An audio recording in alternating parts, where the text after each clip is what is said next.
Lyra Venn had always lived among voices. As a diplomat of the Aelari species, her days were filled with speeches, negotiations, and constant talking. The great halls of the Orcs star station were always alive with sound, alien traders calling out prices, political envoys whispering in corners, machines humming in the background. She never imagined she would fall in love with someone who preferred silence. Daniel Ross was a human. He came to Orcs 5 years ago working in the botanical section of the science wing. Most people barely noticed him. He wore plain clothes, spoke politely but briefly, and spent most of his time tending to strange alien plants. Lyra met him during a diplomatic inspection of the science wing. She remembered walking past rows of glowing vines and blue-leafed trees, only to find him kneeling in the dirt, carefully trimming the petals of a flower that seemed to breathe. When she introduced herself, he simply smiled and said, "Daniel, nice to meet you." No long speech, no complicated formality. It was refreshing. Over the months, she visited more often, sometimes to check on plants for official purposes, sometimes simply to talk, or rather, to sit in comfortable silence. Daniel would work, she would watch, and somehow that felt enough. When he proposed marriage 2 years later, it was with the same quiet directness. No grand ceremony, just a question over tea. "Would you like to marry me?"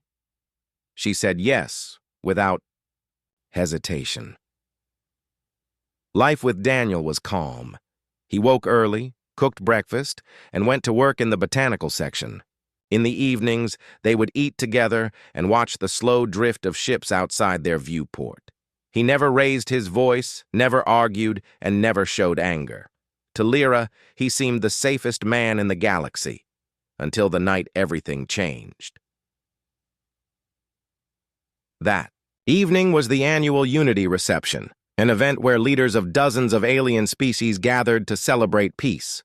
Lyra was hosting the reception this year. The grand hall glittered with crystal lights, and the air was rich with the scents of alien cuisine. Daniel was by her side, dressed in a simple but well-kept suit. He stood quietly while she greeted ambassadors, occasionally offering her a small smile when their eyes met. Halfway through the night, a sound cut through the music, a sharp hiss, like air being released.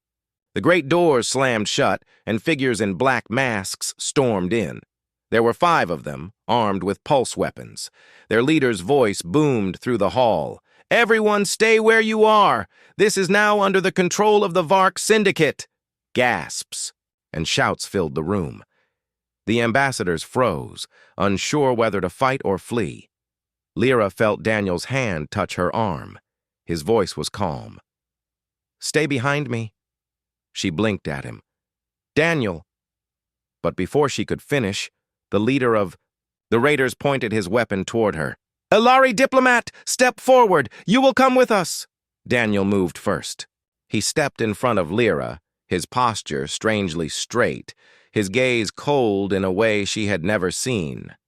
And then he did something impossible.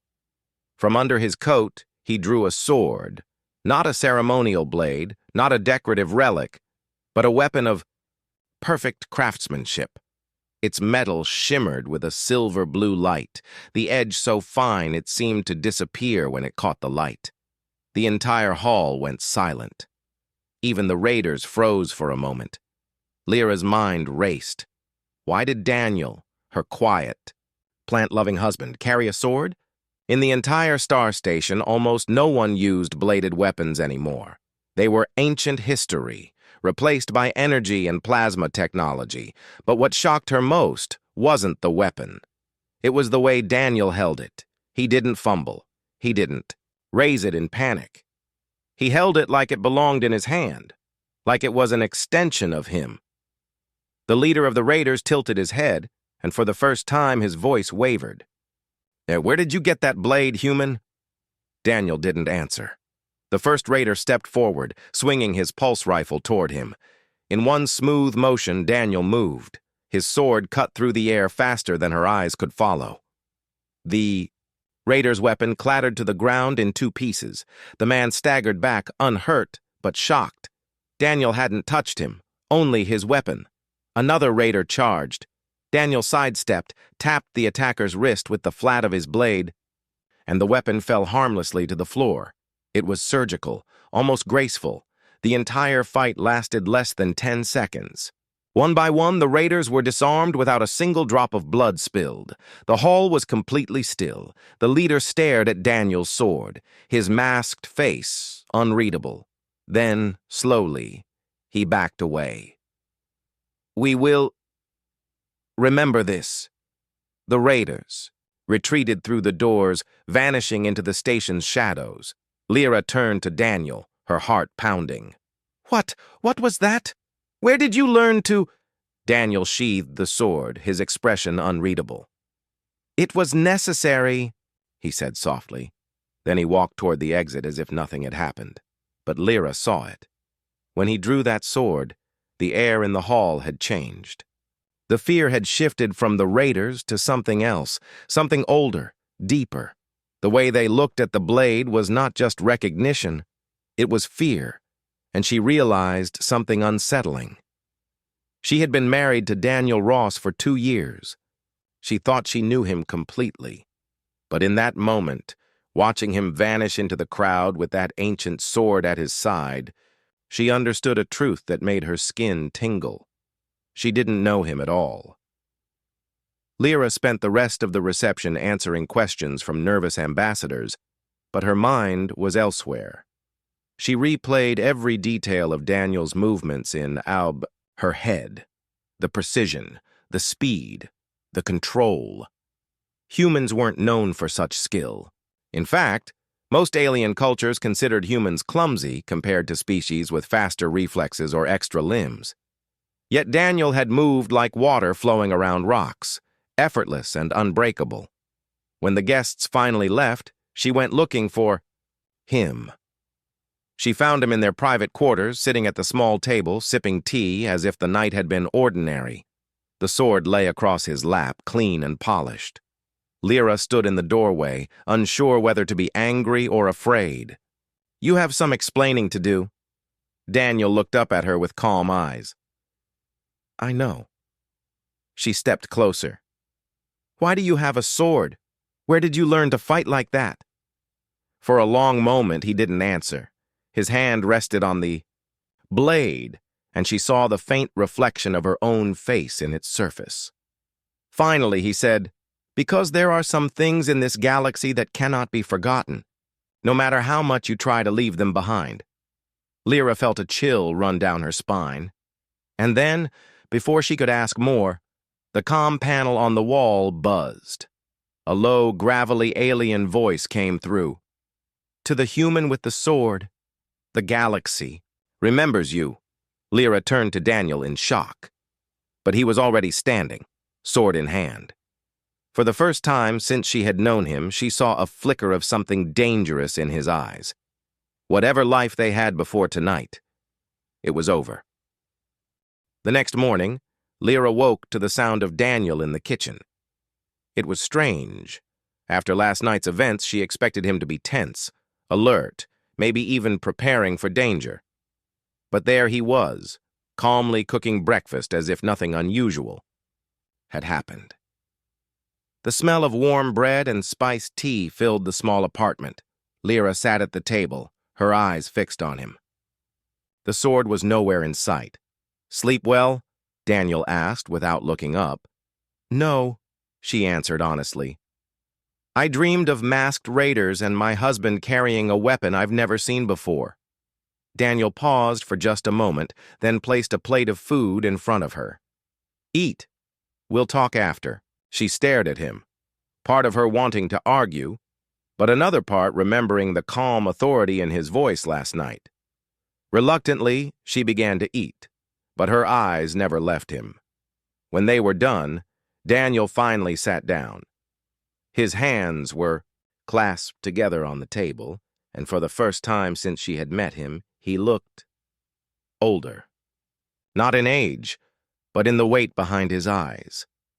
"What you saw yesterday," he began slowly, was a part of me I had hoped you would never have to see. Lyra leaned forward. Daniel, I've been married to you for 2 years. You've never raised your voice, never lost your temper, and then last night you moved like a trained killer. Who are you? I'm still the same man, Daniel said. But before I came here, I trained in something rare, something almost forgotten. Lyra frowned. The sword? He nodded. It's called the Blade of Saul. It's one of the last weapons forged for the sword-bearers of Earth. The name meant nothing to her. Sword-bearers? Daniel leaned back, as if debating how much to tell her. A very long time ago, before humans joined the Galactic Alliance, our world was far from peaceful. We fought wars, too many. But there were also warriors who followed strict codes, not just to fight, but to prevent wars. These warriors were called sword-bearers. They were trained to settle disputes through single combat, rather than letting armies destroy each other. When humanity joined the galaxy, a few of us carried that tradition forward. For a time, the galaxy respected it. Lyra tilted her head. And then? Daniel's eyes darkened. And then they forgot. Technology replaced skill. Plasma replaced steel. The sword-bearers vanished, except for a handful who refused to let the art die. My teacher was one of them. Lyra's mind spun. She imagined him as a young man on Earth, training under some secretive master. But why hide it from me? Because the sword-bearers were not just fighters, they were symbols. And symbols attract attention. Dangerous attention. She thought of the raiders' reaction to his sword, the way they froze, the way their leader's voice shook. They knew what it was. Daniel nodded. Yes. And now others will, too. That day, the whispers began. Everywhere Lyra went on Orcs Station, she heard fragments of conversation. The human with the blade. Did you see how he moved? Impossible reflexes. In the diplomatic wing, a fellow envoy pulled her aside. Lyra, the Vark Syndicate is furious. They lost face last night. They're demanding an audience with you.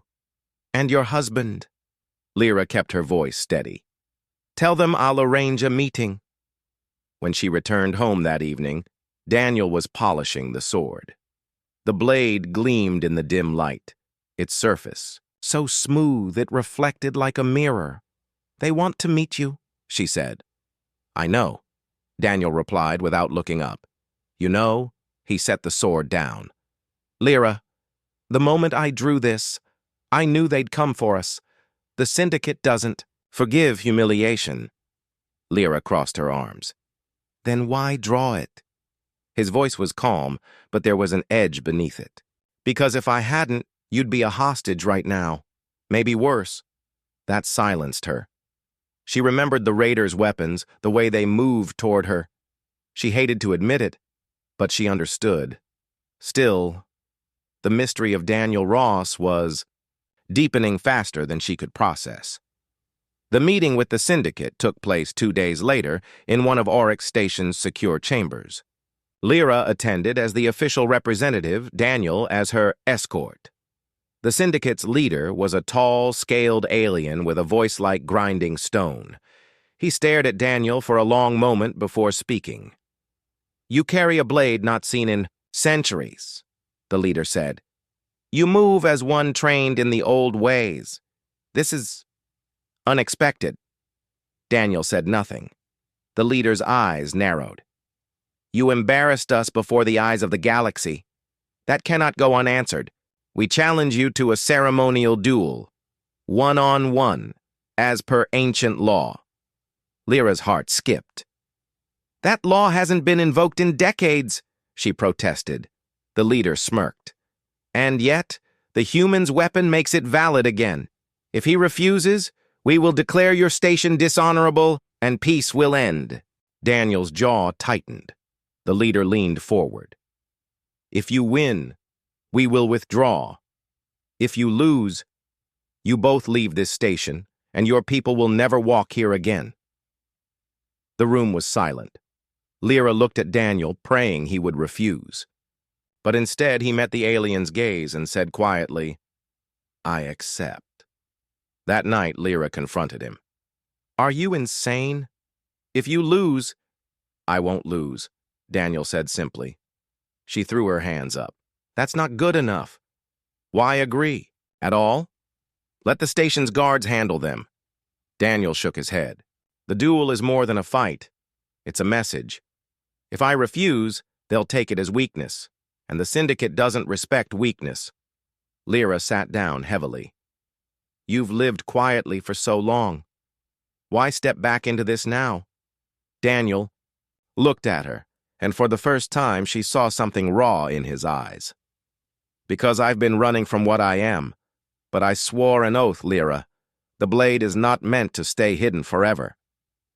He rose and walked to their small garden. The alien plant swayed gently in the air circulation. "A sword is not a thing of peace," he said softly, "but sometimes peace needs it." The days before the duel passed quickly. Daniel trained in the station's unused cargo bays, moving in slow, deliberate arcs, practicing footwork, strikes, and defenses. Lyra watched sometimes from the shadows. It wasn't violent. It was beautiful. His movements were precise, almost like a dance.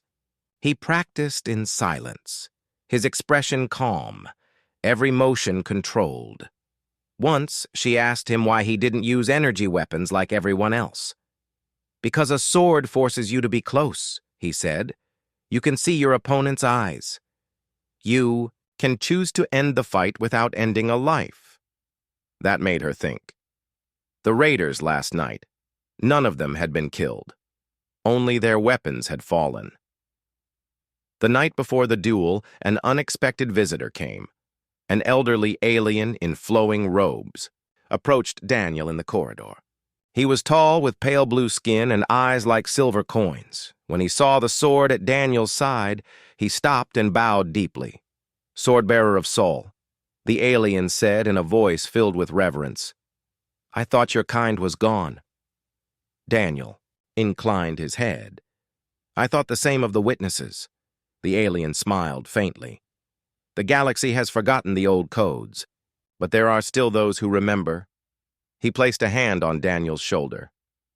"Win tomorrow, and the galaxy will remember again." Lyra watched, silent, as the old alien walked away without another word. She looked at Daniel. "Swordbearer of Sol. That's what you are?" Daniel's eyes met hers, calm but unreadable. "That's what I was. Tomorrow we'll see if I still am." And somewhere deep inside Lyra's chest, a realization began to take root. The man she had married, the quiet human who tended alien flowers, was a shadow of something much larger, much older, and much more dangerous than she had ever imagined. Tomorrow, the galaxy would see it too. The morning of the duel began with silence. Orcs Station's usual hum of trade and conversation was replaced by whispers and quiet steps. Even those who had no interest in politics seemed to know something important was about to happen. Lyra woke early, but Daniel was already gone. She found him in the garden, kneeling among the alien plants. His sword rested across his lap. He was running a cloth along the blade in slow, precise strokes. "You should eat," she said softly. "I will," Daniel replied without looking up. His voice was calm, but Lyra could sense a different kind of focus in him, like every muscle in his body was awake and ready. She stepped closer. "You're certain about this?" He glanced up at her. "It's not just about the Syndicate, Lyra. The moment I drew this sword, I stepped back into a world I left behind. Today will decide whether I belong to it again." The duel would take place in the Ring of Accord, a ceremonial platform floating in space just outside the station. It was a sphere of transparent shielding, large enough for two fighters to move freely, with the stars as the only audience, aside from the hundreds of alien ships that had gathered to watch. When Daniel arrived, the crowd's reaction was strange. Some aliens stared in curiosity, others in respect, and some in open hostility. But Lyra noticed something else. Those who recognized the sword did not cheer or shout. They simply watched, silent, as if they were standing in the presence of something sacred. The Syndicate's champion was already waiting. He was a towering figure covered in dark armor that gleamed like obsidian, 4 arms, each ending in sharp claws, and eyes that glowed with artificial light. A cyber-enhanced duelist, built to win. Human, the champion rumbled. You face Goreth of the Syndicate. I have never been defeated. Your sword will be mine. Daniel stepped forward, unsheathing the blade with a quiet hiss. Will, see. The duel began. In zero gravity, movement was strange. Every step had to be anchored, every swing balanced against the lack of weight. Goreth lunged first, his speed shocking for his size. 2 of his arms struck high, 2 low, trying to overwhelm Daniel at once. But Daniel didn't meet power with power. He drifted aside, letting Goreth's momentum carry him forward, then tapped one of the armored wrists with the flat of his blade. The sound echoed, a sharp, ringing note. The crowd murmured. Goreth growled and came again, faster this time. Daniel blocked once, twice, then spun, using his free hand to push off the transparent, wall and glide behind his opponent. His movements were smooth, almost lazy, but each one forced Goreth to adjust, wasting energy. Lyra realized something. Daniel wasn't trying to win yet. He was studying his opponent. Halfway through, Goreth's frustration boiled over. He extended a hidden blade from one of his cybernetic arms, a weapon meant to cut through energy shields. With a roar, he slashed at Daniel's midsection.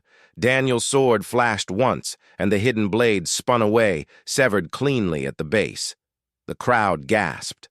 Goreth staggered back, looking at the broken weapon in disbelief. Daniel didn't press the attack. He simply lowered his sword and said, "Yield. You've lost your advantage." But Goreth's pride was too great. He charged again, this time recklessly. Daniel sidestepped, hooked one foot around the larger fighter's ankle, and let his momentum do the rest. Goreth spun in the air, struggling to right himself. In a single, precise motion, Daniel brought his sword up, not to strike, but to rest, the edge against the side of Goreth's neck. The meaning was clear. One step, one flick, and it would be over. Goreth froze. The crowd held its breath, and then, slowly, Daniel lowered the blade. "I do not kill for pride," he said quietly. "This duel is finished." The platform's shielding shimmered as the duel ended. The Syndicate's leader stepped forward, his scaled face unreadable. For a long moment, he simply looked at Daniel. Then, with a grudging nod, he said, "The Syndicate will honor the agreement. Orcs Station remains under peace." The crowd erupted, some in cheers, others in angry shouts, but no one dared challenge the outcome. Daniel sheathed his sword and stepped back to Lyra's side. She could see the tension in his shoulders, but also something else. Relief. "You didn't have to spare him," she said quietly. "I did," Daniel replied. "If I kill to prove a point, I become no better than they are. The victory should have ended things." But instead, it opened a door Daniel had been trying to keep closed. Within hours, messages began arriving from across the galaxy. Some were invitations, offers for him to serve as a mediator in disputes. Others were challenges from those who wanted to test themselves against the sword-bearer of Sol, and some were warnings. One message in particular stood out. It was encrypted in an old Earth code, one Daniel had not seen in years. When he opened it, a simple line of text appeared. "Your return has been noted. The Circle is watching. Lyra noticed the change in his expression as he read it. "What is it?" Daniel closed the message. "The past," he said. "It's found me." That evening, Lyra pressed him for answers. "The circle?" she asked. Daniel hesitated. "They were once the heart of the sword-bearers, a council of masters who decided when the blade should be drawn. But they disappeared decades ago. Or so, I thought. And now they know you're here," Lyra said. Daniel nodded. "Yes, which means they may want something from me. And when the circle wants something, the galaxy tends to notice." Lyra felt a mix of fear and frustration. She had married a man who lived quietly, tending flowers. Now she was standing beside someone who might become a symbol for an entire galaxy again. Late that night, as they prepared for bed, Lyra asked one more question. "Daniel, if the circle calls you, will you go?" He didn't answer right away. He looked at the sword, resting against the wall, gleaming in the dim light. Finally, he said, "If they call, it means there's a danger no one else can face. And if that happens, I won't have a choice." Lyra lay awake long after he fell asleep. She had married a quiet man, but now she understood. Quiet was not the same as harmless. 2 weeks passed since Daniel's duel with Gorath. On the surface, life on Orcs Station returned to normal. Trade ships came and went, the markets buzzed with life, and the diplomatic halls were filled with talk of trade agreements. But beneath the normal noise, something else stirred. More and more ships arrived, not for trade, but for watching. Aliens of all kinds came to Orcs just to catch a glimpse of the sword-bearer of Sol. Some wanted to challenge him, others wanted to recruit him, and some simply wanted to see if the stories were true. Daniel tried to ignore them. He went to the botanical section each day, tending to his plants. But everywhere he went, he felt eyes on him. Lyra noticed it too, and she noticed something else. The messages from across the galaxy had stopped being polite. One night, a warning arrived. It wasn't from a diplomat or a mercenary. It was from the Circle.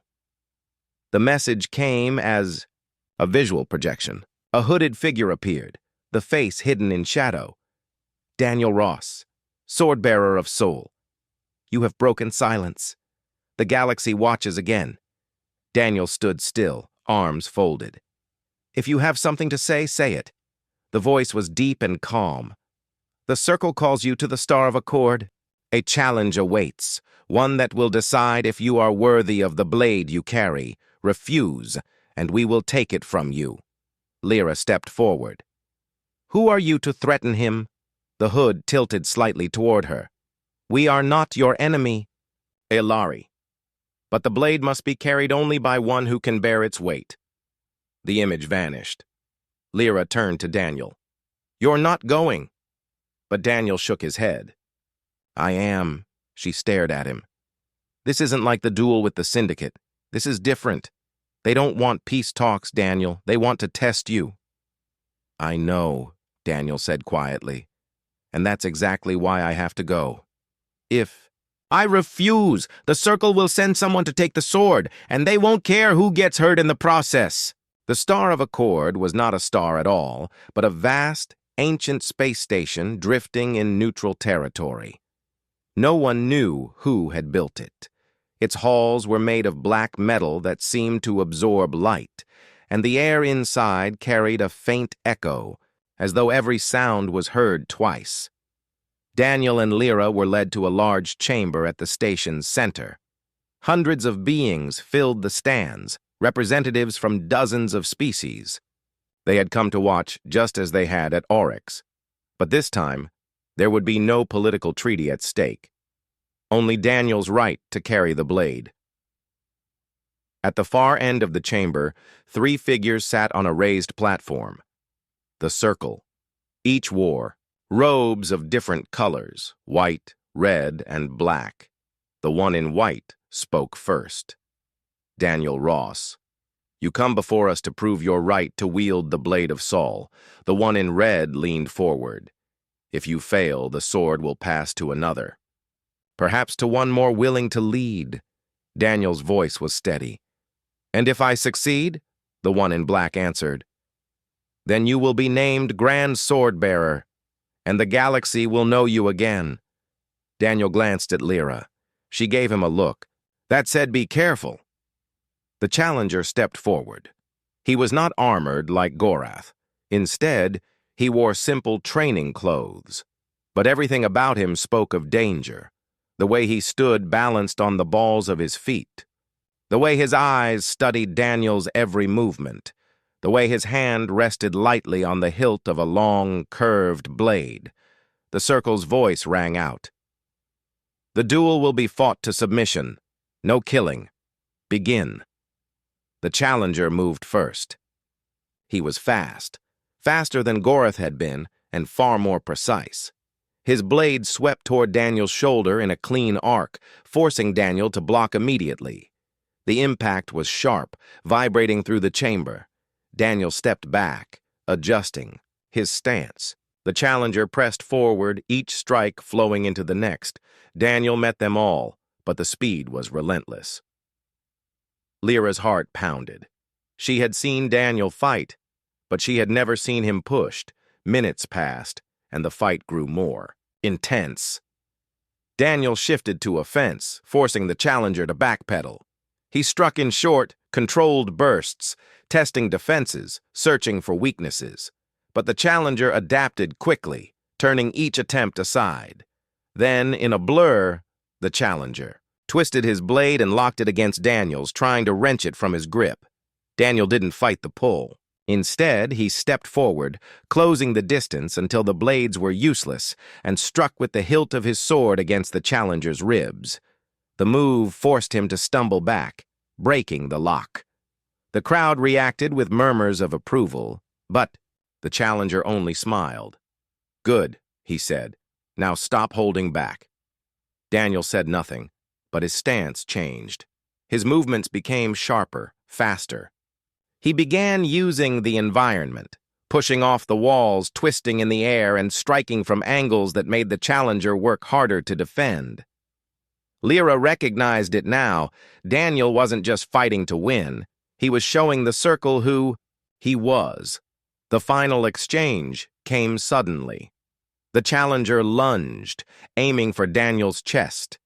Daniel sidestepped, turned the blade aside, and in one flowing motion, placed his own sword at the challenger's throat. Silence filled the chamber. The challenger froze, then slowly stepped back. Yield, he said. Daniel lowered his sword. The one in white rose. The duel is finished. The blade of Saul remains with its bearer. Daniel Ross, by the authority of the Circle, you are now named Grand Sword-Bearer. Lyra expected Daniel to smile to show some pride. Instead, he looked troubled. On the way back to their quarters, she asked, You won. Why do you look like you lost? Daniel sighed. Because now they've tied me to something bigger than I wanted. The title will follow me everywhere, and so will the fights. Lyra touched his arm. Then we face them together. He gave her a small smile. Together. But deep down, she knew this wasn't the end. The battlefield lay silent. Smoke drifted across the torn ground, and broken banners hung limp in the weak wind. Where moments ago there had been the roar of war, now there was only quiet. The alien army that had marched so confidently against the human colonies was gone, retreating, defeated, and humiliated. At the center of it all stood Daniel. His sword was still in his hand, the blade now dulled from use. His armor bore long scratches, and a thin cut ran down his cheek, but his eyes were steady. He had not spoken a word since the final charge, and somehow that silence made him seem even more dangerous. Lyra ran toward him, her heart pounding. The battlefield was not a place she had ever wanted to be, but when the fighting had started, she couldn't just wait behind the walls. She had seen him fight from the safety of the ridge, moving through the chaos like a shadow, cutting down foes twice his size, never faltering. When she reached him, she stopped a few steps away. She didn't know what to say. This was her husband, the quiet man who had once fixed her roof without being asked, the man who preferred cooking to conversation. And yet, he had just led an entire army to victory. "Daniel," she whispered. He looked at her for a moment, then finally spoke. "It's over." It was only 2 words, but they felt like the weight of 1,000. The council's summons, back in the city, the atmosphere was completely different. The alien soldiers who had once mocked humans now moved aside when Daniel passed. Some even lowered their heads, not in fear, but in respect. The Joint Human-Alien Council convened within hours of the battle's end. Ylira, still shaken but proud, sat beside Daniel as the chamber filled. Representatives of several alien species were present, their expressions ranging from disbelief to curiosity. An elder alien named Varric, with skin like polished stone, stood and addressed the room. "Daniel Hale," he said slowly, "you have done what many thought impossible. You faced the Korthan Legion and sent them fleeing. We wish to understand how." Daniel glanced at Ylira before answering. "It wasn't just me.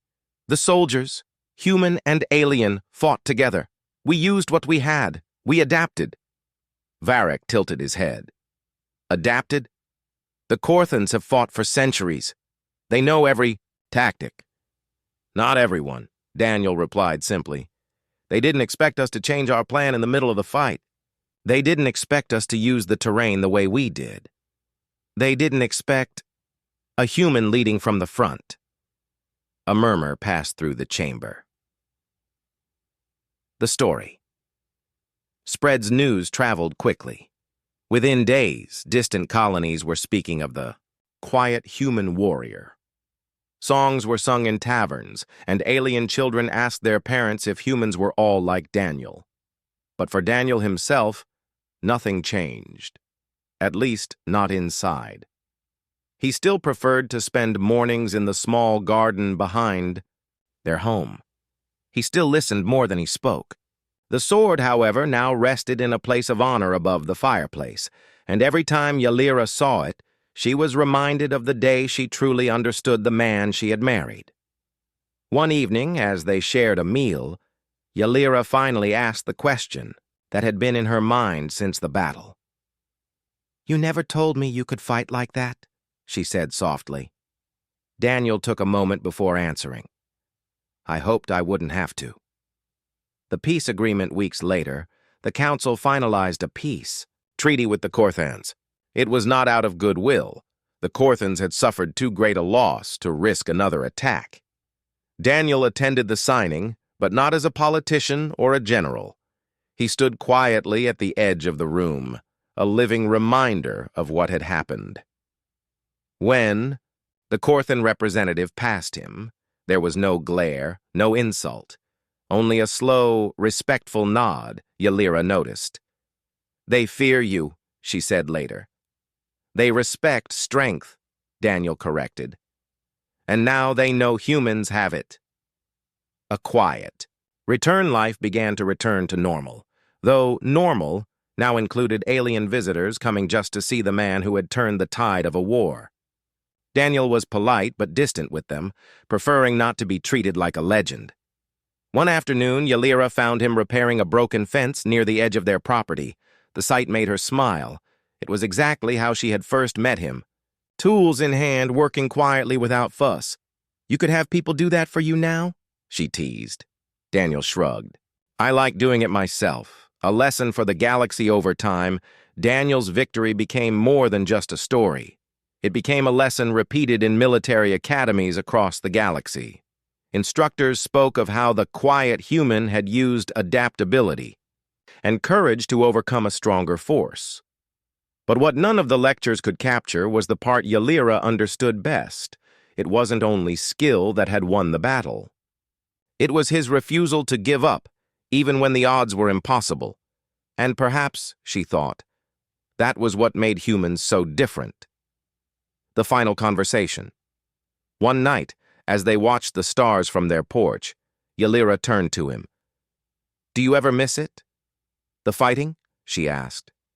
Daniel shook his head. "I miss the moments when we stood together, when we knew we were fighting for something that mattered. But war itself? No. I'd rather be here." She leaned against him, and for a long time they simply looked at the stars.